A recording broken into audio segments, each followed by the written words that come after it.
ሰላም ጤና ይስጥልን እንደምን አላችሁ እንደምን ዋላችሁ እንደምን አደራችሁ ሁላችሁንም ባላችሁበት አካባቢና ስፍራ ሰላምታችንን እያስቀደምን ለሰዓቱ ያሉንን ዜናዎች እናሰማችኋለን። ከዜናዎቹ ጋር ምግባሩ ከበደ ነኝ። ዜናው የኤርትራ የተላከውን ደብዳቤ በተመለከተ የኤርትራ መንግስት ምላሽ መስጠቱን የሚያመለክቱና ሌሎች ደግሞ ወደ በኢትዮጵያ መንግስት እየተካሄዱ የሚገኙ ወታደራዊ እንቅስቃሴዎች በድንበሮች አካባቢና እንዲሁም በትግራይ አካባቢ የሚያደርጉትን የሚመለከት ጉዳዮችንም እናነሳለን። በስተመጨረሻ ደግሞ የድሮን ጥቃት ደብረታቦር አካባቢ ላይ መፈጸሙን የሚያመለክቱ ጉዳዮችንም እናነሳለን። እስከ መጨረሻው ተከታተሉን።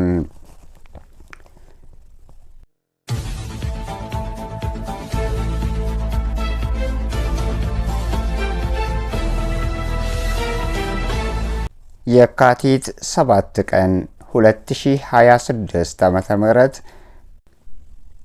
በኢትዮጵያ መንግስት ተጽፎ የካቲት 9 ቀን 2026 ወደ ኤርትራ የተላከው አስደንጋጭ ደብዳቤን በተመለከተ ለኤርትራ መንግስት ደርሶታል። የኤርትራ መንግስትም ምላሽ ሰጥቷል። የካቲት 9 ቀን 2026 የኢፌዴሪ ፍርማና ማህተም ያረፈበት ደብዳቤ በኢትዮጵያ የውጭ ጉዳይ ሚኒስቴር ጌዲዮን ጢሞቴዎስ መጻፉ ተነግሯል። ይህ ደብዳቤ ደግሞ ለኤርትራ አቻቸው ኦስማን ሳሊህ መሐመድ መላኩ ይታወሳል። የዚህ ደብዳቤ ዓላማ ኤርትራንና የኤርትራን መንግስት በቀጥታ የሚያስጠናቅቅ ደብዳቤ ነበር። የደብዳቤው ይዘት በአስቸኳይ የኤርትራ መንግስት ሰራዊቱን ድንበሮች አካባቢ ላይ የሚያደርገውን እንቅስቃሴዎች ገታ እንዲያደርግ የሚጠይቅና የሚያስገድድ እንደነበረም ይታወሳል። የደብዳቤው መልእክት በኢትዮጵያ ውስጥ የሚንቀሳቀሱ በውጊያ ላይ የሚገኙ አማጺ ቡድኖችን ቁሳቁሳዊና የሎጂስቲክ እገዛ በኤርትራ መንግስት እንደሚደረግላቸው ደብዳቤው ያመለክታል። የኤርትራ ሰራዊት የኢትዮጵያን ድንበር በመሻገር በኢትዮጵያ ውስጥ የሚንቀሳቀሱ ናቸው የተባሉትን የአማጺ ቡድኖች ጋር ኤርትራ በጋራ የምታደርጋቸውን ወታደራዊ ጥምረቶችን እንድታቆም የሚጠይቅና ኢትዮጵያ ደግሞ ሉዓላዊነቷን ለማስከበር የምታደርገው ሁኔታ ላይ ኤርትራ የምትሰራቸው በአካባቢው ላይ የምትሰራቸው ሴራዎች ከኢትዮጵያ ሉዓላዊ ጋር የሚደረገው ቀጥተኛ የሆነ ጥቃት መሆኑን ደብዳቤው ይጠቅሳል። የኢትዮጵያን ሉዓላዊነት በቀጥታ የሚዳፈርና ቀጥተኛ የሆነ ጥቃት መሆኑን ደብዳቤው ይጠቅሳል። ደብዳቤው ለኤርትራ መንግስት ከተላከ ኋላ በመጀመሪያ ለኤርትራ እንደደረሰው ታዲያ በኤርትራ ባለስልጣናት ከባድ ተቃውሞን መቀስቀሱ ተነግሯል። የኤርትራ የውጭ ጉዳይ ሚኒስቴር ኦስማን ሳሊህ መሐመድ ከኢትዮጵያ አቻቸው ጌዲዮን ጢሞቴዎስ የተላከላቸውን ደብዳቤ እሳቸው ጋር ከደረሰ ኋላ በጉዳዩ ላይ የኤርትራ ባለስልጣናት ተወያይተውበታል። የተነሳውን ክስ አዘል አስገዳጅ ሐሳቦችን በተመለከተም የኤርትራው የማስታወቂያ ሚኒስቴር የማነ ገብረ መስቀል ምላሽ እንዲሰጡ ታዘዋል። የኤርትራው የማስታወቂያ ሚኒስቴር የማነ ገብረ መስቀል በሰጡት ምላሽ እንዲህ ብለዋል። በኢትዮጵያ የቀረቡት በደብዳቤው ላይ የሰፈሩት ክሶችን አንብበናቸዋል። እነዚህ ክሶች ታዲያ ኢትዮጵያ የምታቀርባቸው ክሶችን በተመለከተም የኤርትራው የማስታወቂያ ሚኒስቴር የማነ ገብረ መስቀል እንዲህ ብለዋል። ክሶቹ ትርጉም የለሽ ክሶች ናቸው። የኤርትራ መንግስት በኢትዮጵያ ውስጥ ለተንሰራፋው የውስጥ ግጭቶችን በምንም አይነት ተሳትፎ አያደርግም ብለዋል። ግጭቶችን ለማባባስ ትሰራለች ለሚባለው የኤርትራ መንግስት መልሱን ሲሰጥ እንዲህ ብለዋል። ኤርትራ የኢትዮጵያን የእርስ በርስ ትርምስ ውስጥ ጣልቃ የመግባት ሐሳብም ሆነ ፍላጎቱ የላትም ብለዋል። የኢትዮጵያ መንግስት በተደጋጋሚ የሚያነሱትን የባህር በር ጥያቄዎችና ስሞታዎች የቃላት ጦርነቶችን ሲያካሄዱ ከቆዩ ኋላ ላይ ዛሬ ላይ ተመልሰው ኤርትራን መክሰስ ማለት የጸባጫሪነት ሆኖ አግኝተነዋል ብለዋል። ኤርትራ በኢትዮጵያ ለሚነሱ ማንኛውም ጥያቄዎች የኤርትራን አቋም የሚፈታተኑ ለማድረግ የታሰበ መሆኑንና እንዲሁም ኤርትራ ላይ ብጥብጥን ሁከትን ለመፍጠር የታሰበ ነው በማለት የደብዳቤው ይዘት በአጠቃላይ ኤርትራንና የኤርትራን መንግስት አይመለከትም ሲሉ አክለዋል። ኤርትራ ትርጉም በሌለውና ትርጉም የለሽ የኢትዮጵያን የእርስ በርስ ጦርነት ውስጥ ለማባባስ ቤንዚል ታርከፈክፋለች ለተባለው ሐሳብ ደግሞ እንዲህ ብለዋል። ምንም አይነት ቤንዚል የማርከፍከፍም ሆነ ሁኔታዎችን በኢትዮጵያ ውስጥ ላሉ ነባራዊ ሁኔታዎች ውስጥ ገብቶ ለማባባስ ትርጉም የለሽ በሆነ የውስጥ ውዝግብ ውስጥ ለመሳተፍ የኤርትራን የማይመለከታት ብቻ ሳይሆን ሐሳብና ፍላጎቱም አይኖራትም ብለዋል። ይልቁንም አሉ ሰሞኑን የኢትዮጵያ መንግስት ለፓርላማው ያነሳው ሐሳብ አለ። እነዛን ሐሳቦች ደጋግመን አይተናቸዋል፣ አዳምጠናቸዋል። እነዛ ሐሳቦች የቀረቡት በፓርላማው በተገላቢጦሽ ከዚህ ቀደም በትግራይ የፈጸሙትን ራሳቸው በሰራዊታቸው የፈጸሙትን ዓለም አቀፍ ወንጀሎችን የብልጽግና ባለስልጣናትን ከደሙ ንጹህ ናቸው ለማለት የተሞከረና ከኤርትራ ጋር የተቃረኑበትን ደግሞ ሲናገሩ ኤርትራ በፈጸመችው ወንጀል 1 2 ብለው ቆጥረው እንደሆነ መናገራቸው የራሳቸውን ድርጊት ለመደባበስና የኢትዮጵያን ሕዝብና የዓለም አቀፉ ማህበረሰብ ደግሞ ለማደነጋገር ሆነ ብለው በእቅድ የተነገረ ቦታ የሌለው ንግግር ነው ሲሉ አጣጥለውታል። ኢትዮጵያ የምታቀርባቸው እነዚህ ክሶች ትርጉም የለሽ ክሶች ናቸው የሚሉት የኤርትራው የማስታወቂያ ሚኒስቴር የማነ ገብረ መስቀል የኤርትራ መንግስት በኢትዮጵያ ውስጥ ለተንሰራፋው የውስጥ ግጭት ምንም አይነት ተሳትፎ አያደርግም አድርጎም አያቅም። ኤርትራ የኢትዮጵያን የእርስ በርስ ትርምስ ውስጥ ጣልቃ የመግባት ሐሳብም ሆነ ፍላጎቱ እንደሌላት ደጋግመን ነግረናቸዋል ብለዋል። የኢትዮጵያ መንግስት በተደጋጋሚ የሚያነሱትን የባህር በር ጥያቄና ስሞታ በተመለከተ ያንን ማድረግ ሲያቅታቸው ኤርትራ ላይ ክሶችን እያቀረቡ ይገኛሉ በማለትም ክሶቹን አጣጥለዋል። የብልጽግና አመራሮች ከመሪያቸው የወረሱትን ውሸትና ፈጠራዎችን በህዝባቸው ላይ በየወቅቱ የሚከምሩትን መዓት ለመደባበስ እየሞከሩ ይገኛሉም ብለዋል። በየጊዜው በውሸት የሚናገሩት የፈጠራና ሴራ የተሞላበት አካሄዶች ከኤርትራ ተጨባጭ ወቅታዊ ሁኔታዎች ጋር አብረው መጓዝ የማይችሉ ብቻ ሳይሆን ኤርትራ ለቀረቡበት ሁሉ ክሶች ውድቅ ማድረጓን ከወዲሁ ልነግራችሁ እንወዳለን ብለዋል።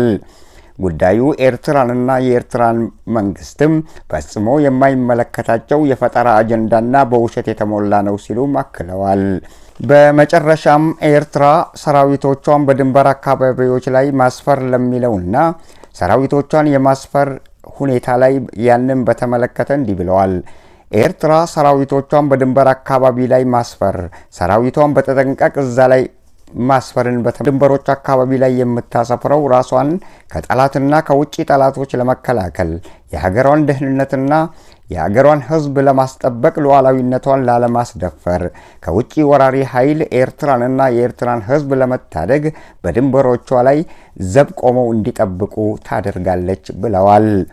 ድንበሯን በመሻገር በመግባትና በሰው አገር ውስጥ በማይመለከታት ውስጥ ግን የመግባትም እቅድ የላትም ብለዋል። በአገሯ ድንበር ላይ ግን ዘብ የመቆም ራሷን የመከላከልም ሆነ ከውጪ ወራሪ ኃይሎች የሀገሯን ዳር ድንበር ለማስጠበቅና ለማስከበር በማያሻማ ሁኔታ መብት እንዳላት ጥርጥር እንደሌለው ተናግረዋል። ኤርትራ በማንኛውም ሁኔታ ጣልቃ በሰው አገር ውስጥ የመግባት እርምጃዎችን አትከተልም። በአገሯ ላይ ለሚቃጡ ማንኛውም ጥቃቶች በማንኛውም ወቅት ላይ አይቀጡ ቅጣት በመቅጣትም ታስተናግዳለች ሲሉም ተናግረዋል። የብልጽግና የጦር መኮንኖችና የጦር እዞች የጦር ኃይሎች ወደ ትግራይና ወደ ድንበሮች አካባቢ ላይ መስፈር ተጀመረ። የደቡብ እዝና ሌሎች የመከላከያ ሰራዊት ኃይሎች ወደ ትግራይና ወደ አፋር እንዲሁም ወደ ድንበሮች አካባቢ የሚያደርጉትን ጉዞ ቀጥለዋል። በወለጋ ላይ ሰፍሮ የነበረውና በሌሎች የኦሮሚያ ክልል ከተሞች ውስጥ የነበሩ የመከላከያ ሰራዊት እዞች አባላትም ጨምሮ ወደ ትግራይ የሚያደርጉትን ጉዞ ተቀላቅለዋል። የመጀመሪያው የመከላከያ ሰራዊት ምዕራብ ትግራይና ድንበሮች አካባቢ እንዲሁም አፋር አካባቢ ላይ መስፈሩ ተነግሯል። በደቡብ ጎንደር ላይ ሰፍሮ የሚገኘው የመከላከያ ሰራዊት ኃይልም በሙሉ ቦታውን ለቆ ወደ ትግራይ አምርቷል። በብልጽግና አመራሮች ትዕዛዝ በከባድ መሳሪያዎች የታጀቡ ናቸው የተባሉ እነዚህ የመከላከያ ሰራዊት እዞች በርካታ ቁጥር ያላቸው መሆናቸው ተነግረዋል። እነዚህ በርካታ ቁጥር አላቸው እየተባሉ የሚነገሩት የወታደራዊ እዞችም የነበሩበትን ቦታ ለቀው ወደ ትግራይና ወደ ድንበሮች አካባቢ በመጓዝ ላይ እንደሚገኙ ተነግሯል። በጠቅላይ ሚኒስትር አብይ አህመድ ትዕዛዝ መሰረት ውሳኔው ከተላለፈ በኋላ የመከላከያ ሰራዊት ቦታቸውን ለቀው በተለይም ከኦሮሚያ፣ ከአማራ እንዲሁም ከሌሎች አካባቢዎች ላይ ሰፍሮ የነበረው ወታደራዊ እዞች ስፍራቸውን ለቀው ወደ ትግራይና ወደ ምዕራብ ትግራይ እንዲሁም ወደ አፋር ወደ ድንበሮች አካባቢ ላይ ጉዟቸውን ማድረጋቸው ተነግሯል። በኦሮሚያ ክልል የሰለጠኑ ናቸው የተባሉ የኦሮሚያ ሚሊሻ አባላትም ሳይቀሩ በትግራይና ድንበሮች አካባቢ ላይ መስፈር መጀመራቸው ተነግሯል። ካለፈው ሳምንት ጀምሮ ወደ ትግራይና አፋር እንዲሁም ወደ ድንበሮች አካባቢ እየተደረጉ የሚገኙ የመከላከያ ሰራዊት ጉዞ አሁን ድረስ እየቀጠለ እንደሚገኝ ተነግሯል። በአፋር አካባቢ የሰፈረው ሰራዊትም ምሽግ በመቆፈር ለጦርነቱ ዝግጁ ሆኖ እንዲጠብቅ በታዘዘው መሰረት ዝግጅቱን ማጠናቀቁ ይነገራል። አንዳንድ ምንጮች እንደሚናገሩት ደግሞ ዘመቻው ሁሉ ነገር ወደ ጦር ግንባር የሚመስል የደርግ አይነት ትዕዛዝ ያስመስለዋል ሲሉ ተናግረዋል። በተላለፈው ትዕዛዝ መሰረትም የነበሩትን አካባቢዎችን፣ ስፍራዎችን ለቀው ወደ ታዘዙበት አቅጣጫ የመከላከያ ሰራዊት እዞች በማምራት ላይ ይገኛሉ ተብለዋል። አንድ የጦር ኃይል መኮንን ስሙን ለመግለጽ ያልፈለገና ስሙን እንድንደብቅለት የተናገረ የመከላከያ ሰራዊት አባል እንዳለው በብልጽግና መሪ በድንገት የተላለፈው ውሳኔ በአስቸኳይ የመከላከያ ሰራዊቱ ወደ ምዕራብ ትግራይና ወደ ድንበሮች አካባቢ እንዲሁም አፋር ክልል አካባቢዎች ላይ እንዲጓዝ ትዕዛዝ እንደተላለፈላቸው በመግለጽ ይህ ደግሞ ዱብዳ እንደሆነባቸው ተናግረዋል። ለምን ዓላማ ወደ ትግራይ ወይንም ወደ ድንበሮች አካባቢ ሰራዊቱን ለማንቀሳቀስ እንደተፈለገ የተሰጠው ውሳኔ ባይኖርም የተሰጠን ትዕዛዝ ነውና መፈጸም አለባችሁ ተብለናል ብለዋል። በተላለፈው ትዕዛዝ መሰረትም የ11ኛ የ111ኛና የ21ኛ ክፍለ ጦር በከባድ መሳሪያዎች እየታጀቡ ጉዞ ላይ መሆናቸውን ገልጸዋል። ትግራይ ክልልና ድንበር አካባቢዎች ላይ የሚሰፍረው የመከላከያ ሰራዊት ቁጥርም ቀን በቀን እየጨመረ እንደሚገኝ አክለዋል። በአብዛኛው በማይጸብሪ፣ ዲማ፣ ማይ ተክሊት አካባቢዎች ላይ በርካታ ቁጥር ያላቸው የመከላከያ ሰራዊት አባላት የሰፈሩባቸው አካባቢ መሆናቸውንም ጠቅሰዋል። ከትላንትና ጀምሮ የሚግ የድሮን የሰው አልባ ድሮን ጥቃቶች በቀጥታ በአማራ ክልል አካባቢዎች ላይ ከትላንት ማታ ጀምሮ ዛሬ ቀን ድረስ ቀጥለዋል። በሚግና በሰው አልባ ድሮን ቅጥቀጣዎች በአማራ ክልል ላይ እያስተናገዱ እንደሚገኙ ተነግረዋል። የፌዴራል መንግስት የአየር ኃይል በደብረ ታቦር ከተማ ላይ የአየር ጥቃቶችን እንዲሁም የሚግና የመድፍ ታንኮችን የታንክና የመድፍና እንዲሁም የሚግ ጥቃቶችን በዚህ አካባቢ ላይ በመፈጸም ላይ እንደሚገኝ ምንጮች ተናግረዋል። ትላንት አመሻሹ አካባቢ የጀመረው የሚግና የድሮን ጥቃቶችም በደብረ ታቦር ከተማ ላይ እየተፈጸሙ እንደሚገኙ ተነግረዋል።